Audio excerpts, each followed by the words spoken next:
आज जो आप सुनने वाले हैं वो सिर्फ एक कहानी नहीं है, वो एक ऐसा सच है जो आपके सोचने का नजरिया पूरी तरह से बदल कर रख देगा। आपने कई अरबपतियों की कहानियां सुनी होंगी। कोई चांदी का चम्मच लेकर पैदा हुआ तो किसी को करोड़ों की पुश्तैनी जायदाद मिली। लेकिन क्या आपने कभी सोचा है कि जिस इंसान की पूरी जिंदगी चिलचिलाती धूप में मुंबई की सड़कों पर रिक्शा खींचते हुए गुजरी हो, उसका बेटा एक दिन 12,000 करोड़ के एम्पायर का मालिक बन सकता है। ऐसा लगता है ना जैसे किसी फिल्म की स्क्रिप्ट हो, लेकिन सच तो फिक्शन से भी ज्यादा हैरान करने वाला होता है। और आज का सच इतना कड़वा और इतना मीठा है कि आप अपनी जगह से हिल नहीं पाएंगे। लेकिन ये सफर सिर्फ एक गरीब लड़के के अमीर बनने का नहीं है। इसमें भयानक धोखे हैं, रातों की नींद उड़ा देने वाले रिस्क हैं और एक ऐसा डार्क सीक्रेट है जिसे देश के बड़े बड़े बिजनेस टाइकून आज भी डिकोड करने की कोशिश कर रहे हैं। आपको लग रहा होगा कि उसने कोई लॉटरी जीती होगी या कोई रातों रात अमीर बनाने वाली स्कीम में पैसा लगाया होगा।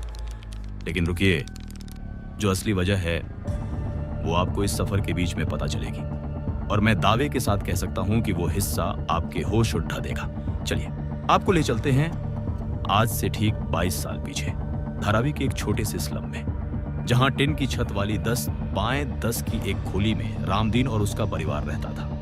रामदीन पेशे से एक रिक्शा चालक था। सुबह 5 बजे से लेकर रात के 11 बजे तक वो अपने रिक्शे के पैडल मारता था। उस पैडल की हर एक आवाज के साथ उसके पसीने की एक बूंद सड़क पर गिरती थी। उसके पैरों की नसें सूजकर नीली पड़ गई थी। हाथों में ऐसे छाले थे जो कभी ठीक नहीं होते थे। क्यों? सिर्फ इसलिए ताकि उसका 10 साल का बेटा आर्यन एक अच्छे इंग्लिश मीडियम स्कूल की फीस भर सके। आर्यन कोई बहुत बड़ा जीनियस नहीं था, वो मैथ्स में फेल भी होता था, लेकिन उसकी आंखों में एक अजीब सी आग थी। जब वो अपने पिता को बारिश में भीगते हुए और कड़कदाती ठंड में ठिठुरते हुए सवारियां ढोते देखता तो उसका खून खौलता था। एक दिन की बात है, आर्यन के स्कूल में एक साइंस एग्जीबिशन के लिए 800 रुपए चाहिए थे। रामदीन के पास उस दिन फूटी कौड़ी नहीं थी। उसने अपने मोहल्ले के एक अमीर लाला से उधार मांगा। उस लाला ने रामदीन को बीच सड़क पर 50 लोगों के सामने जलील किया और कहा, अरे ओ रिक्शे वाले, अपनी औकात में रह, तेरा बेटा कोई साइंटिस्ट नहीं बनेगा, खून में जो लिखा है वही होगा, आखिर में इसे भी रिक्शा ही खींचना है। ये शब्द एक 10 साल के बच्चे के कानों में पिघले हुए शीशे की तरह उतरे। आर्यन वहां खड़दा सब देख रहा था। जरा सोचिए, अगर आप उस 10 साल के बच्चे की जगह होते तो आप क्या करते? क्या आप रोते? क्या आप अपनी किस्मत को कोसते? या फिर आप उस अपमान के घूंट को पीकर उसे अपना सबसे बद्धा हथियार बना लेते? आर्यन ने वही किया। उसने उस दिन के बाद अपने पिता से कभी पैसे नहीं मांगे। लेकिन किस्मत इतनी आसानी से कहां हार मानती है। कहानी में असली ट्विस्ट तो अब आना शुरू होता है। आर्यन जैसे तैसे सरकारी कॉलेज पहुंचा। उसने ट्यूशन पढ़ाए, सुबह 4 बजे उठकर अखबार बांटे और रात को ढाबों पर टेबल भी साफ किए। ये वो वक्त था जब इंडिया में इंटरनेट बूम आ रहा था, स्मार्टफोन सस्ते हो रहे थे। आर्यन को समझ आ गया था कि अगर दुनिया बदलनी है तो तकनीक ही इकलौता रास्ता है। कॉलेज खत्म होने के बाद जब उसके दोस्तों को टीसीएस और इन्फोसिस जैसी कंपनियों में प्लेसमेंट मिल रहा था, आर्यन ने एक ऐसा फैसला लिया जिसने सबको चौंका दिया। उसने 60,000 महीने की नौकरी ठुकरा दी। रामदीन टूट गया। जो पिता जिंदगी भर रिक्शा खींचता रहा, उसने सोचा था कि बेटा अब ऐसी ऑफिस में बैठेगा, जिंदगी सुधर जाएगी। लेकिन बेटा तो कुछ और ही सोच रहा था। आर्यन ने एक स्टार्टअप शुरू करने का फैसला किया। एक ऐसा टेक प्लेटफॉर्म जो भारत के अनऑर्गेनाइज्ड सेक्टर के मजदूरों जैसे रिक्शा वालों, ठेले वालों, प्लम्बर और देहाती मजदूरों को सीधा ग्राहकों से जोड़ सके, बिना किसी मिडलमैन के। आइडिया बहुत क्रांतिकारी था, सुनने में बहुत अच्छा लगता है ना? लेकिन जमीनी हकीकत कुछ और थी। एक रिक्शे वाले के बेटे को फंडिंग कौन देता? आर्यन ने 50 से ज्यादा बड़े इन्वेस्टर्स और वेंचर कैपिटलिस्ट्स के सामने अपना आइडिया पिच किया। हर बार उसे ऑफिस के बाहर घंटों इंतजार करवाया जाता और फिर सिर्फ एक ही जवाब मिलता, तुम्हारा बैकग्राउंड क्या है?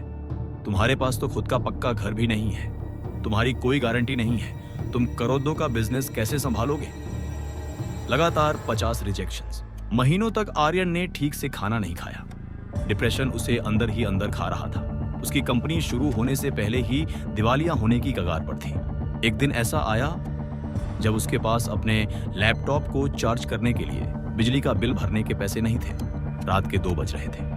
आर्यन मरीन ड्राइव पर बैठा समंदर की काली लहरों को देख रहा था। उसके दिमाग में ख्याल आया कि शायद वो लाला सही था। शायद रिक्शे वाले का बेटा सिर्फ रिक्शा ही चलाने के लिए बना है। सुसाइड के ख्याल उसके दिमाग में घूमने लगे। समंदर की वो लहरें उसे अपनी तरफ बुला रही थी। पर तभी कुछ ऐसा हुआ जिसने पूरी कहानी पलट कर रख दी। आपको क्या लगता है? आसमान से कोई फरिश्ता आया या किसी बड्ढे बैंक ने अचानक उस पर मेहरबानी कर दी? जी नहीं। आर्यन की मदद किसी अरबपति ने नहीं की। आर्यन की मदद की उन लोगों ने जिन्हें दुनिया की नजरों में कुछ नहीं समझा जाता था। जब रामदीन के साथ ही रिक्शा वालों को पता चला कि उनका अपना लड़का, जो उनके हक के लिए एक सिस्टम बना रहा है, वो पैसों की वजह से हार मान रहा है, तो वो सब इकट्ठा हुए। मुंबई के अलग अलग इलाकों से 500 से ज्यादा रिक्शा वाले, ठेले वाले और दिहाड़ी मजदूर रामदीन की उस छोटी सी खोली के बाहर आ खड़े हुए। रात का वक्त था। किसी ने अपनी बेटी की शादी के लिए जमा किए गए 10,000 रुपए निकाले। किसी ने अपनी पत्नी के इकलौते गहने गिरवी रखकर 20,000 रुपए दिए। किसी ने अपने इलाज के लिए रखे पैसे दे दिए। देखते ही देखते आर्यन के सामने एक पुरानी सूती बोरी में 15 लाख रुपए नकद पड़े थे। ये सिर्फ कागज के नोट नहीं थे, ये उन 500 गरीब परिवारों की जिंदगी भर की खून पसीने की कमाई थी। ये उनका आर्यन पर किया गया वो दांव था, जिसमें हारने का मतलब था उनकी जिंदगी का बर्बाद होना। क्या आपने कभी ऐसा सुना है? एक टेक स्टार्टअप जिसे किसी सजे धजे बोर्डरूम में बैठे इन्वेस्टर ने नहीं, बल्कि सड़क पर खून पसीना बहाने वाले मजदूरों ने फंड किया हो। ये भारत के इतिहास में पहली बार हो रहा था। आर्यन की आंखों से आंसू बह रहे थे। अब ये सिर्फ उसका बिजनेस नहीं था, अब ये कोई एक्सपेरिमेंट नहीं था, ये उन 500 परिवारों की उम्मीद का बोझ था। अब आर्यन के पास फेल होने की लगजरी ही नहीं बची थी। और क्या आप जानते हैं कि इसके आगे का सफर कितना खौफनाक था? उन 15 लाख रुपयों से आर्यन ने अपनी ऐप का पहला वर्जन लॉन्च किया। उसने दिन रात एक कर दिया। वो 24 में से 20 घंटे कोडिंग करता और बाकी 4 घंटे सड़कों पर जाकर मजदूरों को ऐप चलाना सिखाता। ऐप का नाम रखा गया सारथिया। यह ऐप सीधे तौर पर बिचौलियों यानी मिडलमैन को खत्म कर रही थी, जो ठेकेदार मजदूरों की दिहाड़ी का 40% हिस्सा कमीशन के तौर पर खा जाते थे। सारथी की वजह से वो कमीशन 0 हो गया। सारा पैसा सीधा मजदूरों के बैंक अकाउंट में जाने लगा। और यही आर्यन की सबसे बड़ी मुसीबत बन गई। जैसे ही सारथी पॉपुलर होने लगी, लोकल माफिया और बड़े ठेकेदारों में खलबली मच गई। उनका करोड़ों का धंधा चौपट होने लगा था। वो लोग जो सालों से इन मजदूरों का खून चूस रहे थे, उन्हें आर्यन अपनी आंखों में खटकने लगा। पहले आर्यन को गुमनाम नंबरों से धमकियां मिलने लगी। कहा गया कि ऐप बंद कर दे वरना तुझे और तेरे बाप को समंदर में फेंक देंगे। क्या लगता है आपको, इसके बाद आर्यन डर गया होगा? आम इंसान तो शायद यही करता, परिवार की सलामती के लिए कदम पीछे खींच लेता। लेकिन मैंने आपको शुरू में ही कहा था, आर्यन मिट्टी का नहीं, उस आग का बना था जो बचपन के अपमान से सुलगी थी। उसने ऐप बंद नहीं की। फिर एक रात जो नहीं होना चाहिए था वो हुआ। आर्यन के उस छोटे से किराए के ऑफिस में 10 से 12 गुंडे घुसे। उन्होंने सारा सामान तोड़ दिया। उसके सर्वर्स पर पेट्रोल छिड़ककर आग लगा दी गई। कुछ ही मिनटों में उसका सालों का सपना और उन 500 मजदूरों के वो 15 लाख रुपए राख में तब्दील हो गए। जब आर्यन सुबह ऑफिस पहुंचा तो वहां सिर्फ धुआं और राख थी। सब कुछ खत्म हो चुका था। पुलिस में कंप्लेंट की गई, लेकिन जिनके खिलाफ लड़ाई थी वो सिस्टम से बहुत ऊपर थे। कुछ नहीं हुआ। इस पॉइंट पर आकर कोई भी इंसान टूट जाता। ये एक ऐसा झटका था जहां से वापस उठना नामुमकिन सा लगता है। लेकिन असली लीडर वो नहीं होता जो कभी गिरता नहीं, बल्कि वो होता है जो राख से भी महल खड़ा करने की ताकत रखता है। आर्यन ने हार नहीं मानी। अगले दिन उसने पुलिस स्टेशन के चक्कर काटने के बजाय एक वीडियो रिकॉर्ड किया। उस वीडियो में उसने अपने जले हुए ऑफिस को दिखाया, अपने पिता के छालों वाले हाथ दिखाए और दुनिया को उन 500 मजदूरों की कहानी बताई। उसने उस वीडियो में चीख चीख कर कहा कि कैसे इस देश का सिस्टम एक गरीब को कभी आगे नहीं बढ़ने देना चाहता, कैसे कुछ माफिया पूरे देश की अर्थव्यवस्था को खोखला कर रहे हैं। उसने वो वीडियो रात को अपलोड किया और सो गया। अगली सुबह जब उसकी आंख खुली तो दुनिया बदल चुकी थी। वो वीडियो इंटरनेट पर दावानल की तरह फैल गया था। सिर्फ 24 घंटे में उसे 15 मिलियन से ज्यादा व्यूज मिल चुके थे।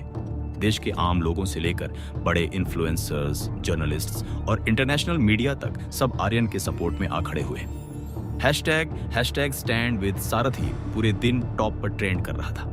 जिस ऐप को माफिया जलाकर मिटाना चाहता था, लोगों के उस गुस्से ने उसे एक ही दिन में 20 लाख बार डाउनलोड कर लिया। और फिर वो हुआ जिसकी किसी ने कल्पना भी नहीं की थी। सिलिकॉन वैली के एक बहुत बड़े और मशहूर इन्वेस्टर ने वो वीडियो देखा। उसने आर्यन का बैकग्राउंड चेक करवाया। आर्यन का बिजनेस मॉडल इतना सॉलिड था और उसका विजन इतना साफ था कि उस इन्वेस्टर ने बिना कोई टाइम वेस्ट किए सीधे फ्लाइट ली और मुंबई आ गया। उसने आर्यन से मुलाकात की और एक पेपर पर एक अमाउंट लिखकर आर्यन की तरफ खिसका दिया। वो अमाउंट था 100 करोड़ रुपए, वो भी सिर्फ 10% इक्विटी के बदले। लेकिन आर्यन की शर्त सुनेंगे। आर्यन ने उस इन्वेस्टर की आंखों में देखते हुए कहा, मुझे आपकी फंडिंग मंजूर है, लेकिन मेरी कंपनी का 20% हिस्सा हमेशा के लिए लीगली उन 500 मजदूरों के नाम रहेगा जिन्होंने मेरे सबसे बुरे वक्त में मुझे अपने खून पसीने की कमाई दी थी। अगर यह शर्त मंजूर है तो ही हम आगे बात करेंगे। इन्वेस्टर हैरान रह गया। आज तक किसी स्टार्टअप फाउंडर ने ऐसी शर्त नहीं रखी थी, लेकिन वो आर्यन की ईमानदारी और उसके उसूलों का मुरीद हो गया। डील साइन हो गई। सारथी ऐप ने पूरे देश में टहलका मचा दिया। नई फंडिंग और इंटरनेशनल सपोर्ट के बाद माफिया भी पीछे हट गए। सिर्फ 4 साल के अंदर ये ऐप 100 से ज्यादा शहरों में फैल गई। इससे 50 लाख से ज्यादा मजदूर, प्लम्बर, इलेक्ट्रीशियन और रिक्शा चालक जुड़ गए। जो मजदूर दिन का 300 रुपए कमाता था, वो अब दिन का 800 रुपए कमाने लगा था। उनका जीवन स्तर सुधरने लगा। आपको लगता है कि कहानी यहां खत्म हो गई? असली सरप्राइज तो अब बाकी है। आज की बात करें तो आर्यन की कंपनी सारथी की वैल्यूएशन 12,000 करोड़ रुपए है, यानी 1.5 बिलियन डॉलर के पार जा चुकी है। वो लड़का जो कभी स्कूल में 800 रुपए के लिए सड़कों पर रोया था, आज 10,000 से ज्यादा लोगों को सीधा रोजगार दे रहा है। और जिन 500 रिक्शा वालों और मजदूरों ने उसे अपने 15 लाख रुपए दिए थे, आपको अंदाजा है आज उनकी 20% इक्विटी की वैल्यू क्या है? आज उनमें से हर एक मजदूर करोड़पति है। जी हां, वो लोग जो कल तक फटे कपादथों में रिक्शा खींचते थे, आज उनके बैंक अकाउंट में करोड़ों रुपए हैं। उनके बच्चे आज ऑक्सफोर्ड और स्टैनफोर्ड जैसे विश्वविद्यालयों में पाई रख रहे हैं। आर्यन ने सिर्फ अपनी ही नहीं, पूरी एक पीढ़ी की किस्मत बदल कर रख दी। लेकिन इस पूरी दास्तान का सबसे इमोशनल और शॉकिंग हिस्सा अभी बाकी है। याद है वो लाला जिसने रामदीन को बीच सड़क पर जलील किया था कि तेरा बेटा कोई साइंटिस्ट नहीं बनेगा, आखिर में रिक्शा ही चलाएगा। कुछ सालों बाद उस लाला का पूरा बिजनेस ठप्प हो गया। वो भारी कर्जे में डूब गया और उसकी कंपनी नीलाम होने की नौबत आ गई। क्या आप अंदाजा लगा सकते हैं कि उस लाला की कंपनी को किसने खरीदा? आर्यन ने। और बदले की भावना से नहीं, बल्कि आर्यन ने उस लाला को अपनी ही कंपनी में एक इज्जतदार नौकरी दी ताकि उसका परिवार सड़क पर ना आ जाए। आर्यन ने उसे साबित कर दिया कि असली ताकत पैसे में नहीं, नियत में होती है। और रामदीन, वो पिता जिसने अपने खून से इस सफलता की नींव लिखी थी, आज आर्यन के पास मुंबई के बांद्रा में समंदर किनारे एक आलीशान पेंट हाउस है। उसके गैरेज में मर्सिडीज, BMW और रेंज रोवर जैसी दुनिया की सबसे महंगी गाड़ियां खड़ी हैं। दुनिया के बड़े बड़े नेता और सेलिब्रिटीज आज आर्यन और रामदीन से मिलने के लिए अपॉइंटमेंट लेते हैं। लेकिन आज भी उस करोड़ों के पेंट हाउस के शानदार गैरेज के एक कोने में उन चमचमाती गाड़ियों के बीच एक पुराना जंग लगा हुआ रिक्शा खड़ा है। वो रामदीन का वही रिक्शा है। आर्यन दुनिया में चाहे कितना भी बिजी क्यों ना हो, रविवार की सुबह वो खुद उठकर उस रिक्शे को साफ करता है। वो रिक्शा उसके लिए किसी भगवान की मूर्ति से कम नहीं है। वो रिक्शा उसे हर पल ये याद दिलाता है कि वो कहां से आया था। वो याद दिलाता है उस पसीने की, उन छालों की और उस संघर्ष की, जिसके बिना 12,000 करोड़ का ये साम्राज्य कभी खड़ा नहीं हो सकता था। ये कहानी सिर्फ एक बिजनेस की सक्सेस स्टोरी नहीं है, ये एक जिद की कहानी है।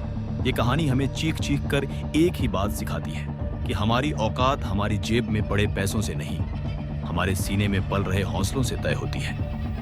अगर आप में कुछ कर गुजरने का पागलपन है, अगर आप अपमान की आग को अपनी ताकत बना सकते हैं, तो ये दुनिया की कोई भी दीवार आपका रास्ता नहीं रोक सकती।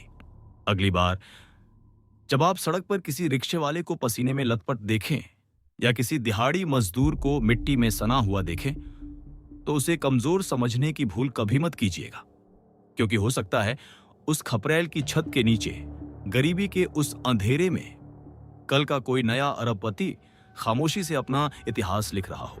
और अब एक आखिरी सवाल आपसे, अगर आज आपकी जिंदगी में सब कुछ आपके खिलाफ जा रहा है, तो क्या आप हार मानकर बैठ जाएंगे या फिर एक आर्यन बनकर इस दुनिया का इतिहास बदलेंगे? जवाब आपको खुद को देना है।